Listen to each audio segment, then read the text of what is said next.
ہمارے درمیان موجود ہیں دبستان بارسیہ کے روح روا حضرت قمر بارسی دامت برکاتہم عالی۔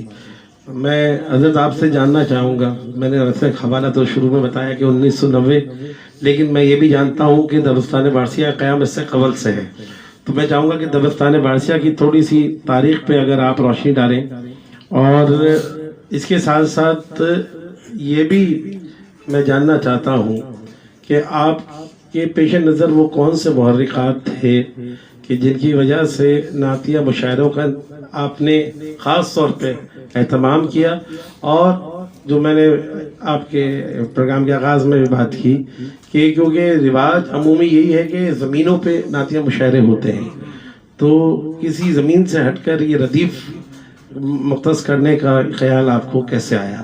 یہ دونوں باتیں میں چاہوں گا کہ اگر آپ ہمارے ناظرین کو بتائیں تو بڑی نوازش۔ بہت شکریہ جناب۔ بسم اللہ الرحمن الرحیم۔ تمام حضرات کے پیش نظر یہ جیسا کہ فرمایا گیا دبستان وارثیہ کا قیام کس طرح عمل میں آیا۔ 1990 میں دبستان وارثیہ کراچی پاکستان کا قیام اس وقت عمل میں آیا جب مجنا چیف کی غزلوں کا مجموعہ یم تحریک کتابت کے مراحل سے گزر رہا تھا۔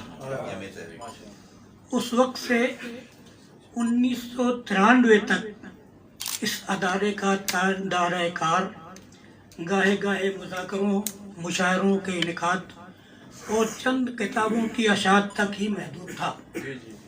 اس حوالے سے بزرگ شاعر محترم نشتر اکبر آبادی مرحوم کا نعتیہ مجموعہ رسالت معاب اور میری 3 کتابیں یعنی یم تحریک غزلوں کا مجموعہ، حضور وارث قبلہ حاجی وارث علی شاہ صاحب رحمۃ اللہ علیہ کی شان بزرگ کے حوالے سے مناقب کا مجموعہ اور کاف الورا نعتیہ مجموعہ شائع ہوئی، مگر اس دوران یہ فکر ہمہ وقت لاحق رہی کہ جس سلسلے کی نسبت سے یہ ادارہ قائم کیا گیا ہے اس کے تقاضے کچھ اور بھی ہیں۔ نعت گوئی کے ضمن میں شعراء متقدمین اور شعراء متوسطین کے نعتیہ کلام کے مطالعے سے یہ حقیقت واضح ہوئی کہ ان کے نعتیہ کلام میں حضور سرور کائنات کے جمال صورت کا اظہار کثرت سے کیا گیا ہے، یا پھر یہ آرزو یا محمد بلا لو مدینے مجھے، جبکہ فی زمانہ ہر ذی شعور کے نزدیک جمال صورت کے ساتھ ساتھ کمال سیرت کے بغیر نعت کا سراپا ادھورا نظر آتا ہے۔ میں ان دنوں کئی مہینوں اس فکر میں گم رہا کہ نعت نگاری کا کوئی ایسا انداز وضع کیا جائے جو اچھوتا بھی ہو اور حضور اکرم کی ذات مبارکہ اور صفات مقدسہ کے دونوں پہلوؤں یعنی جمال صورت اور کمال سیرت کا بالانتظام اظہار ہو سکے۔ لہذا 1993 کے آخری مہینوں میں حضرت علامہ مولانا الحاج معین الدین چشتی نعیمی جو اس وقت دربار ظہوریہ چشتیہ قصبہ کالونی کے سجادہ نشین تھے، اور علامہ محمد میاں نعیمی جو خطیب جامع مسجد ظہوریہ تھے، اور محترم اختر لکھنوی مرحوم اور محترم سجاد سخن مرحوم سے باہمی مشاورت کی روشنی میں دبستان وارثیہ کراچی پاکستان کے دائرہ کار میں وسعت دینے اور نعت نگاری کو ایک نیا انداز فکر دینے کے لیے درجل فیصلے کیے گئے۔ یہ فیصلے میں چند ہیں، وہ میں پیش کر دیتا ہوں تاکہ اس کی حقیقت سامنے آئے۔ نمبر 1، دبستان وارثیہ کراچی پاکستان کے پلیٹ فارم سے نعت کے فروغ میں تعمیری قدم اٹھا کر اپنا سا کردار ادا کیا جائے۔ نمبر 2، ایسے طرحی نعتیہ مشاعرے منعقد کیے جائیں جن میں مصرع طرح دینے کے بجائے صرف ردیف دی جائے تاکہ شاعر بحر اور قافیے کی پابندی سے آزاد رہتے ہوئے اپنی تمام تر فکری اور تخلیقی توانائی سے بھرپور کام لے سکے۔ اس ضمن میں ایسے طرحی ردیفی نعتیہ مشاعروں کا انعقاد عمل میں لایا جائے